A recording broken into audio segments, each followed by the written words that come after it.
Listening to the Fire Breslow podcast presented by the Bastards of Boston Baseball. Red Sox win their fifth straight in extra innings thriller in this one. Jaron Duran with a grand slam in the 10th inning to put the Red Sox ahead. They win 7-3.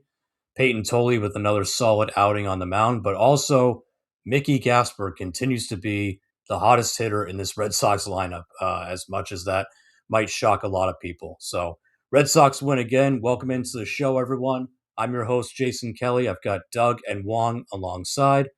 So, guys, I guess we'll start with Mickey Gasper. I mean, the guy, reached base all four times that he went up to the plate. He had two homers, two walks. Marlins couldn't get him out. And this is a guy who is kind of on the roster bubble because you've got some guys that are poised to come back. Roman Anthony, Trevor Story. So a lot of people saying, well, he's going to be an automatic option, but Mickey Gasper's red hot right now, so he's kind of presenting the Red Sox with, I guess, a good problem to have. But Doug, I'll put you in the leadoff spot here. What do you think of Yeah. just Gasper's night and just how he's been overall this past week? Yeah, dude. Mickey effing Gasper. This kid is on fire, dude. It's just he goes up and he crushes it, and you're just like, this kid did it again. You can't believe it. And he's fighting for a spot. You can tell that he's going up there and he's fighting for his spot, and he's doing everything that he can. He's done everything in his power to stay on this team. If they send him down, it's just because there's not a spot for him at this point. It can't be because of his production, because he's producing at a level that no one else is. I mean, I think they said 6 or 7 straight plate appearances he's reached on. It's like the most since Devers had a few years ago, and he's red hot. You feel good seeing him in the lineup. I mean, he crushed that ball to center field. It was a bomb, and it just seems like just recently he hit his first right at Fenway, and since then he's just been going crazy. And he's hitting bombs, he's hitting big spots, he's drawing walks. It's hard to think about getting sending him down right now. It's really hard to think about that, the way he's swinging the bat, and hopefully we can see him as long as we can. Yeah, I'm hoping. I'm hoping. I don't know who exactly is making the decisions here with who's going to go down there, but the way the Red Sox have been playing, at least the way that Chat Tracy has been calling games, is going with the hot hand, going with whoever is producing the most at the moment. There is, as I mentioned before, no superstar, a player outside of maybe Contreras, right? You've got your outfield locked in. You're not going to move, in my opinion, any of those guys, even if Roman Anthony's back. Mickey Gasper is making a great case for someone that deserves to be on this roster. And I'm talking about over Connor Wong. We know Atley is our starting catcher. The question here is who's going to be that backup catcher? And if Chad Tracy and Craig Breslow, whoever really is making that decision, is going with the hot hand, you have to stick with Mickey Gasper here. I mean, in his last 21 at bats, I think I have these numbers right. He's got 10 hits, 12 RBIs, 5 home runs, and his OPS is at 1.940. I mean, there's people calling him Mickey Gasper, aka Bonds, out there. That's how he's performing. 2 home runs tonight.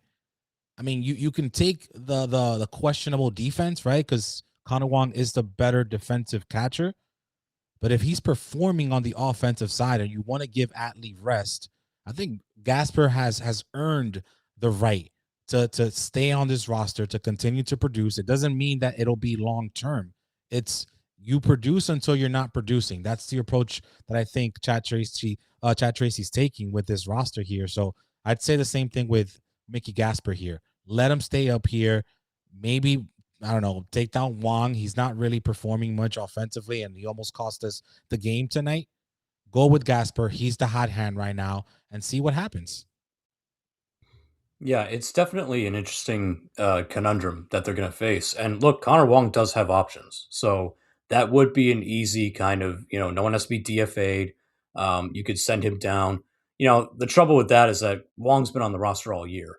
So, he hasn't been great, but he's actually not been terrible. He's had a better year this year than he did in 2025, where it looked like he forgot how to hit. Um, there could be a third option that might present itself, and I hope it's not the case. But the Red Sox did say today that they're resting Adley Rutschman because he swung aggressively and he felt a little bit of irritation in that elbow that sidelined him for a couple of weeks. They say there's no concern, but this is the Boston Red Sox. I mean, we know that they like to sugarcoat injuries a little too much. So it could be that Adley wakes up tomorrow morning and goes, guys, my elbow's on fire. And all of a sudden then he's going back to Boston for tests and, yada, yada. So it could be that, maybe there's another IL stint coming for Adley Rutschman. I hate to say that. I don't want to see that happen. But at the same time, whose bat would you rather have in the lineup right now? I'd rather have Mickey Gasper's bat than Adley Rutschman's. As much as I like Rutschman as a player, and I still think there's upside there, but he's had a down year offensively, and Mickey Gasper right now is just. It's not just that he's hitting home runs and driving runs; he's getting on base. He's drawing walks. He gives you a good at bat every single time. Defensively behind the plate, is he great? No, he's average. He's not awful, but he's not as good as Rutschman. He's not as good as Connor Wong. The trouble with Mickey Gasper is that he doesn't have the positional versatility. So, a guy like IKF or a guy like Nick Sogard, they can play multiple positions. Gasper really is catcher DH. You really don't feel comfortable putting him anywhere else, and that's going to hinder him a little bit when it comes to a roster crunch because those guys who can play multiple positions, they'll get to stay because okay, well, we can kind of plug and play you anywhere. A guy like Mickey Gasper, unfortunately, all he can really bring you is his offense. And he has been doing that, but doesn't offer you speed. He's, a average at best catcher, and he really can't play any other position. So unless Adley's going on the IL, I don't see Gasper sticking with the team long term. And look, the rosters are going to expand next week, right? So that'll help a little bit, but they already kind of said tonight that IKF is going to get one of those roster spots, right? He's begun his rehab assignment. He's ready to come back. So again, another versatile player that they'll give him one of those roster spots, and then the second one will go probably to a pitcher, right? Because you want to make it even. So as hot as Gasper's been, I feel like his lack of versatility is going to keep him from staying on this roster long term. Yeah, it does feel like that. That just maybe he's the odd man out, and on this playoff roster, it might be tough for him to find a spot. Maybe you pick him over Siegler. If IKF is back, if Story's back, maybe you keep him over Siegler. Other than that, I can't really see him. Like you said, I wouldn't keep him over Sogard. Other than that, there's probably not many I would keep him over. I still think you probably have to keep Wong over him, just for the defensive purposes. If you're in a playoff game and you had to pinch run Adley, and you need to put someone else behind the plate. But we haven't really seen much of Mickey behind the plate, so I'm not going. I don't have much to go off of, but it does feel like that. It feels like he's earning the spot, but it feels like there's no spot to be earned right now. I do agree that come playoff time, you want to go with the more well-versed player in Connor Wong because, of course, defense is going to be crucial in the playoffs. But we're not there yet. I mean, they're literally fighting for the division at this point. They're 5.5 back from the Rays, a game and a half behind the Yankees. I mean, we have a long way to go. And as I mentioned before, like Chad Tracy's MO so far is just going with what works.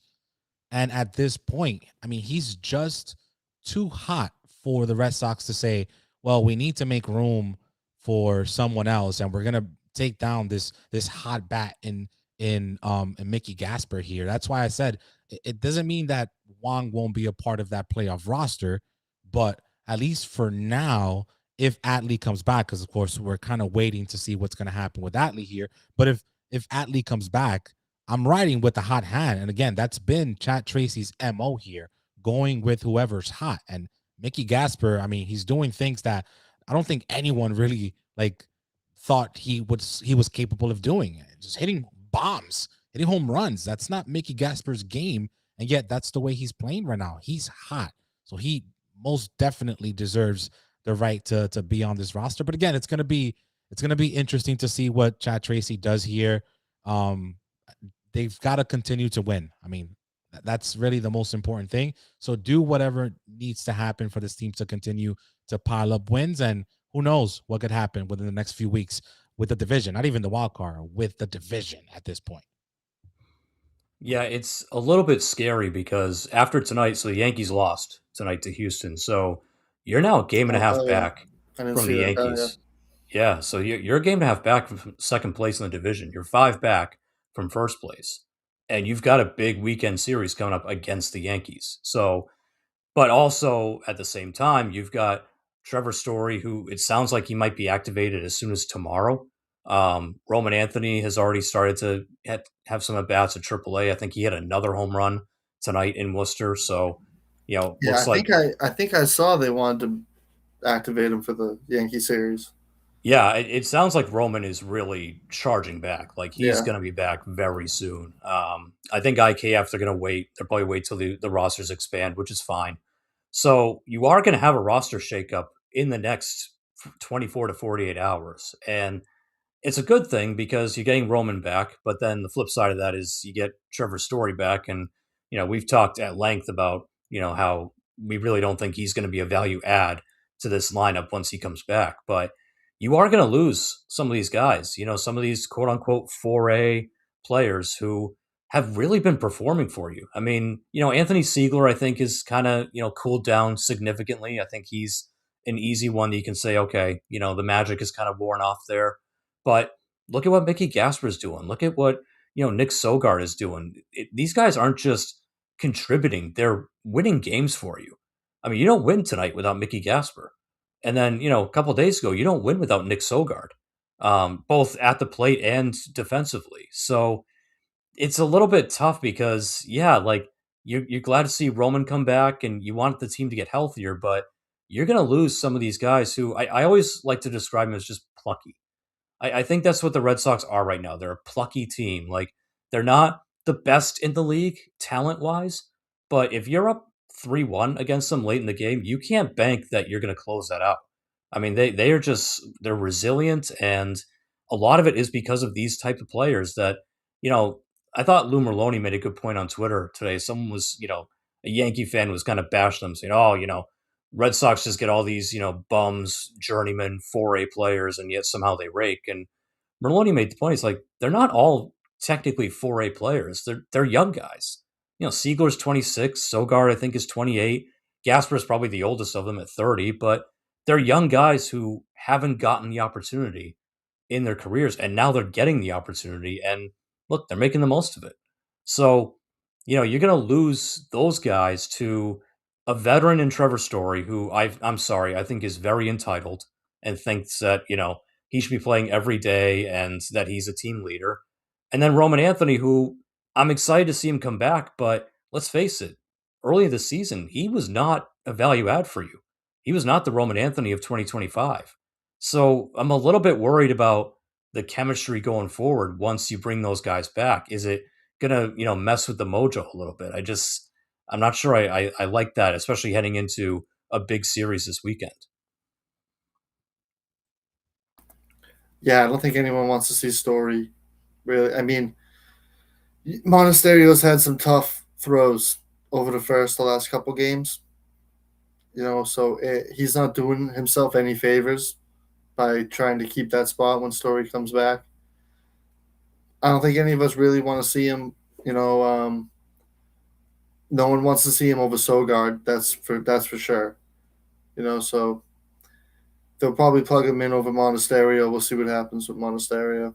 Monasterio's lucky the Red Sox won tonight because Yeah, he was getting killed on X, yeah, and I was livid when he had that throwing error there. I was pissed. I mean, right there, I felt like he opened up the door for Trevor Story to come back and be the starting shortstop here. But again, hopefully here, Chad Tracy sticks to his MO, and it doesn't matter who the player is, right? Show that you are capable of being the manager of the Boston Red Sox. He still has the interim tag. So the way that he shows that he can be the manager of this team is by making the right decisions here and doing what's right for this team. I don't care if Trevor Story is one of the veterans on this team. If you don't play well, you don't deserve it. It's not like he's hitting bombs in AAA like Roman Anthony. That's why I want Roman Anthony as the everyday DH of this team. He's not doing that in the minor league system. He's striking out. He's being the same Trevor Story that he was before getting injured. So I hope Chad Tracy does the right thing here. If you want to platoon those positions and go with the hot hand, which has been working for this team, then go with that approach. But don't just say, hey, Trevor Story, you're the everyday shortstop of this team. No, you've got to earn it. You've got to earn it. Yeah, I agree. I don't think that they should just hand over the shortstop duties full time to Trevor Story just because he's healthy. Now, that said, you brought up Monasterio, and look, we've been singing his praises, and rightfully so. But his last 14 games, he's 8 for 43. Only 3 runs scored in his last 14 games. So, his bat has kind of gone backwards. And look, I mean, this is, this is what you get, right? This is the flip side of, yes, it's fun to see these guys who don't get to play every day and now they are and they're, making the most of it. The flip side is sometimes they get exposed.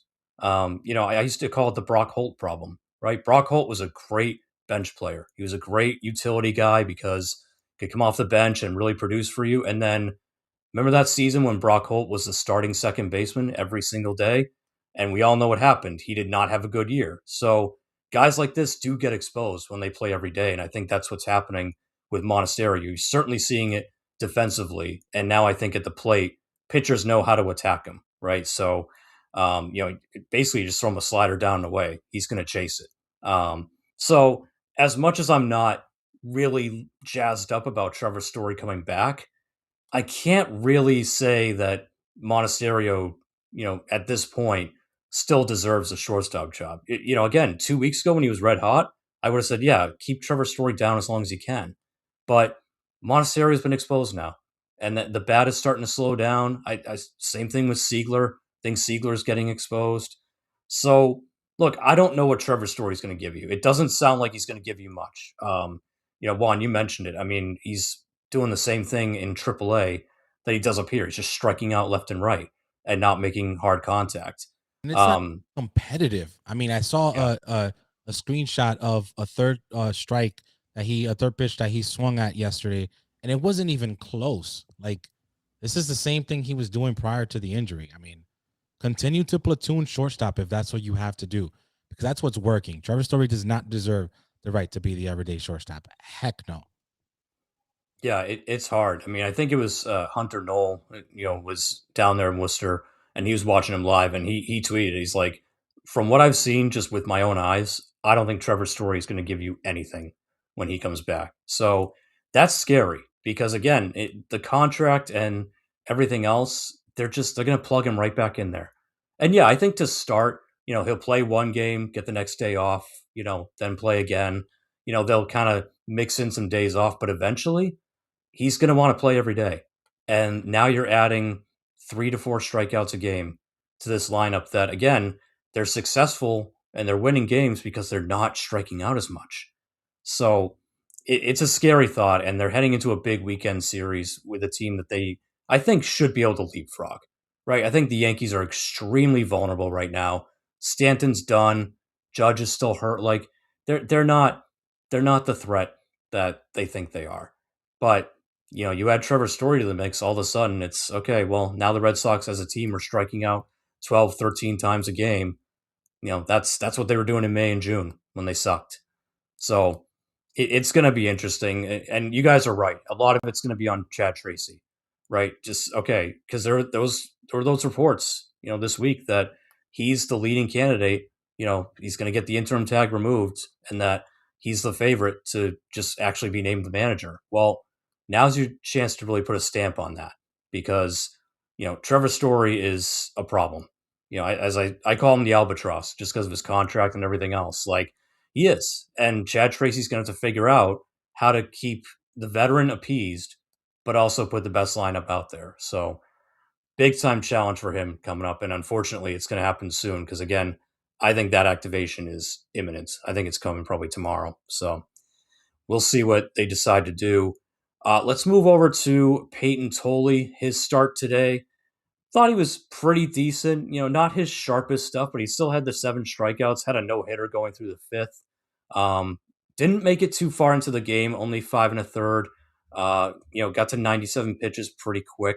So, not the most efficient outing, but again, only really made 2 mistakes, right? He had that one bad inning where he lowered the bases and then the solo homer, right? But apart from that, I thought Tolle, once again showing you that, he's one of your key guys now. So, Doug, I'll start with you. How did you feel about Peyton Tolle and his outing today?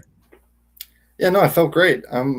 Not his best stuff, but I always like to see a pitcher work around not having their best stuff, right? And he knew it, and he still had 7 Ks, so he was still getting the strikeouts, he was still getting the outs.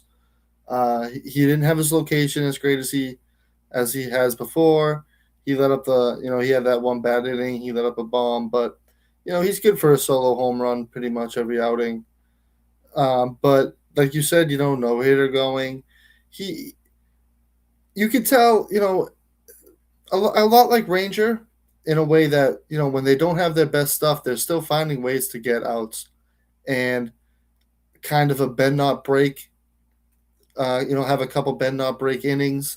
Maybe only still only leave two, and you give up two, that's putting your team in a position to win, right? If you're pitching into the sixth inning, and his pitch count was high. It was high today, but it was because he didn't have his stuff. A couple walks.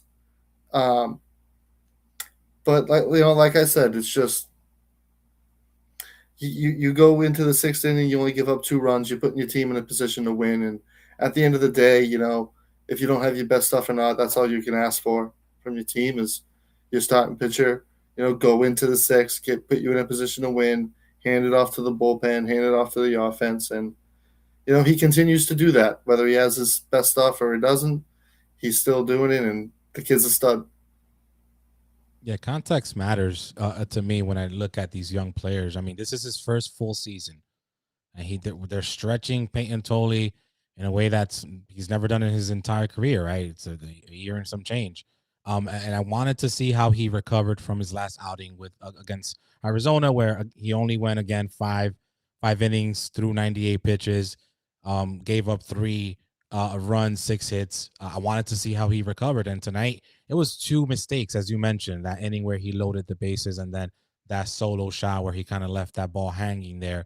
Um, but I'm looking at the total pitches there and seeing if he's able to control the strike zone. There were a few at bats there where you know the batter just kept fouling it off, fouling it off. He couldn't get the batter out. He would eventually get the out. He did have a no hitter through the first 5 innings, and that's when it kind of broke through. But Peyton Tolle is going to be the guy, the second pitcher, right, in this rotation that's going to be relied on the most after Sonny Gray. So just having him not implode is what I'm looking at, right? Being competitive. It was still a close game, it was 2-2 at that point. It's not like he imploded and gave up multiple runs there. So that's what I'm looking at because, of course, you can count on this Boston Red Sox offense to figure out ways to put up runs. At least this new version of the Boston Red Sox, especially in the second half, they figure out ways to put up runs. That this is what this team does. Whether it's bunting guys over, whether it's sac flies, stealing bases, they're the home runs, which I think they have the most home runs since the All-Star break. They figure out ways to put up runs. And if your pitcher is only giving up 2 runs, then he's giving you a chance to win games. And that's what I'm looking for in our second best pitcher, right? Up until this point, because Jake Bennett is kind of going down in the wrong direction here. But he's our second best pitcher, and this is what I'm looking for from our second best pitcher after Sonny Gray. Yeah, I thought ultimately his start was pretty good. I think this Miami team, not the most flashy offense, but they've got some hitters in that lineup. Otto Lopez, Xavier Edwards. They've guys who put the bat on the ball and can make life very difficult for an opposing pitcher. And I thought Tolle, maybe didn't have his best stuff today. Wasn't the most efficient, but as you guys said, he worked around it, and that's really key. So yeah, I thought he was good, and again, I think you go into a playoff series, assuming Crochet's not ready, it's Gray, Suarez, Tolle. That's your three. and you figure it out from there. So he's definitely established himself as that. I think he's making a lot of people forget about the Connolly Early trade because Connolly Early, can't stay healthy, and he just got moved to the 60-day IL. He's probably done. Um, you know, Probably a lot of Boston fans, myself included, are sitting here going, "Well, I'm glad they chose Tolley over Early in terms of who we're going to keep because Tolley looks like he's got some serious upside, and it looks like he's just getting better and better by the start. So I think that's very encouraging. I'm glad that George brought up the bullpen here in the comments section because you know he makes a good point. Whitlock and Slayton are gone, right? They're on the IL, two of your best relievers, and the bullpen really hasn't faltered at all. I mean, you bring in this Wyatt Olds, who has been like a fringe roster guy for a couple of years here, I think. And honestly, tonight he would have closed it out if Connor Wong could have just held onto the ball. And it was a bit of a wild pitch. I can see why they counted it against the pitcher, but if Connor Wong just gets in front of that and blocks it down, Red Sox win that. You know, so they're finding guys. Tehran Guerrero has still been doing his thing. Eric Miller probably with his best outing since being traded to the Red Sox. Struck out the side there, so he looked very impressive. I think it's funny because going into the season, I was very worried about this bullpen. I was not a fan of bringing Greg Weissert back. I didn't like that they really didn't do anything in the offseason to add anyone to the bullpen. They just kind of brought back the same cast and crew and said, okay, we're going to run with that. And ultimately, like, it's weird. The bullpen's been one of their strengths really through most of the season. I mean, Greg Weissert had his moments where, he had some hiccups there, but ultimately, Chapman has been mostly good, maybe not as dominant as he was last year, but he's been pretty good. And Guerrero's been good. Weissert, has settled down now. Brian Bayo is the best reliever in baseball. So the bullpen's actually been a huge strength for this team going forward. And I think that's really important. If you're going to be a playoff team, having a strong bullpen really matters. And that's why I'm not too concerned with Tolley, because once you get to that point in the playoffs, you're going to get Garrett Whitlock back. So you have your eighth inning guy. Eric Miller is a revelation. I mean, he hasn't allowed an earned run since June 12th. Wow. And since joining the Red Sox, he's been phenomenal. So you can have him, whether it's the seventh inning guy or the eighth inning guy, flop him with Whitlock, however you want to do it. Chapman is still dealing there. Hasn't been, the great Chapman of the past, but he's still a lockdown in the ninth inning. And then Bayo, as you just brought up, is the best reliever in baseball. He's been better than Miller, than Mason Miller, since he's been put in the bullpen there. So you have four to five guys that can be locked down in the bullpen right now. That's why I'm not too concerned with Bennett and Tolley. I mean, if they can just give you a solid 4 to 5 innings in the playoffs, and then you can rely on these arms here, I mean, the Red Sox can go deep into the playoffs, and you're starting to see this a formula work its way, especially as guys come back. Slayton is going to be a part of that formula, even though I don't trust him as much as I trust the other guys. You have a bunch of arms out there, and then Garrett Crochet, who said he can only pitch 2 innings, is another guy that you can throw out there. I mean, they've got some things coming here, and I'm feeling good about the Red Sox chances in the playoffs. Yeah, they're looking stacked right now. Eric Miller looks awesome. I mean, you go Eric Miller, you go Guerrero and Chapman back to back, both throwing 102. It's that's tough. That's tough to catch up to. They've both been producing. I mean, Guerrero's been great. Eric Miller looked awesome tonight. There's no reason not to feel great about the way the bullpen's looked and the way the bullpen is, structured to go forward, and how it's looking for the playoffs is, everyone knows the playoffs is, sometimes it's all about the bullpen. A lot of times the best bullpen wins the World Series. A lot of times. We've seen it, we saw it with us, a few times, right? So it's huge, and we're in a spot right now too where our starters are great. It's not like our relievers are saving our starters. Our relievers are just keeping our starters games, where they're at, and getting them the wins and getting themselves the saves, and it's in a very good spot right now. And I think every fan can look at the the whole pitching staff, front to bottom, and feel really good about it. Yeah, I always think back to the 2015 Kansas City Royals when they won the World Series that year. It was their bullpen, right? That nasty bullpen. Kelvin Herrera was like a rookie or something, a second year player.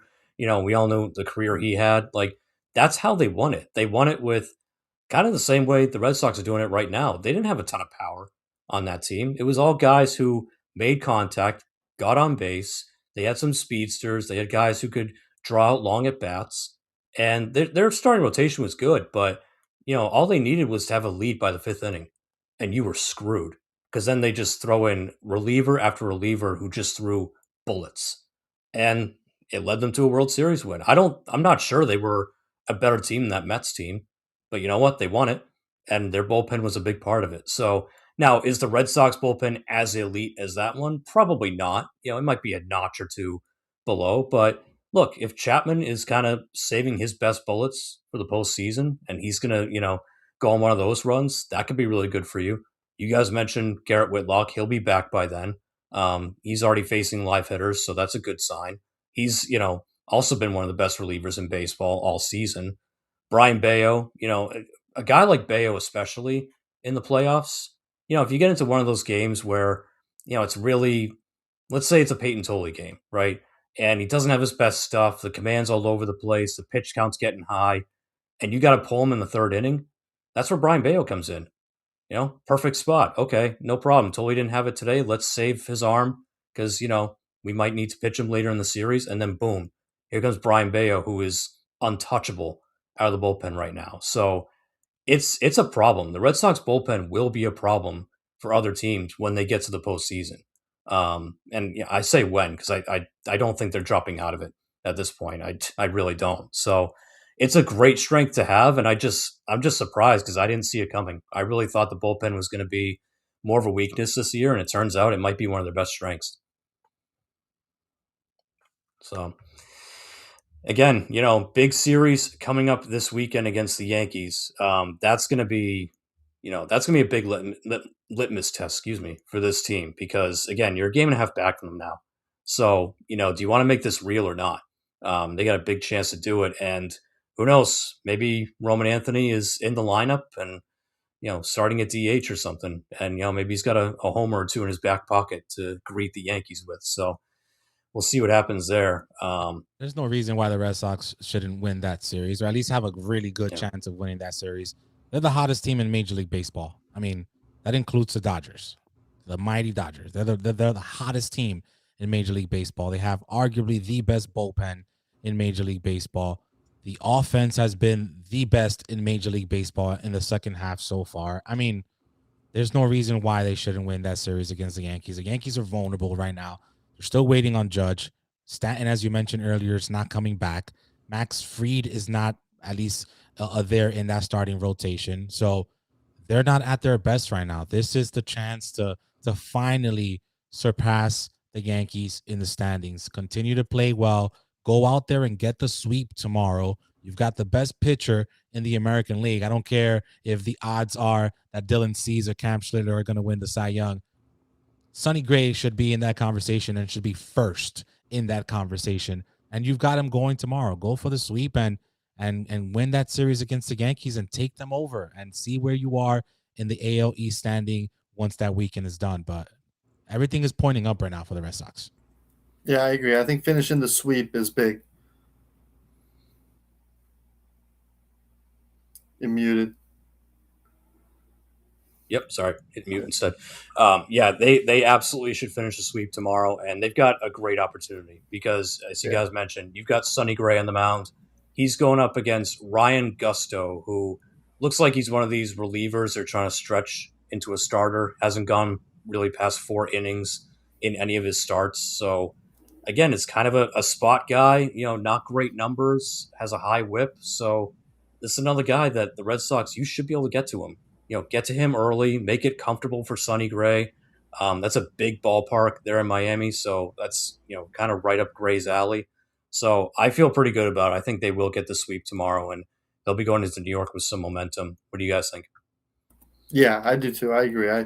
I think Sonny comes in, like you said, big ballpark. He's going to get some flyouts. He's going to do his thing, and hopefully the Yankee. I mean, ideal the Yankees lose again, right? You go in with a very slim lead, and I think they're primed to take 3 out of 4.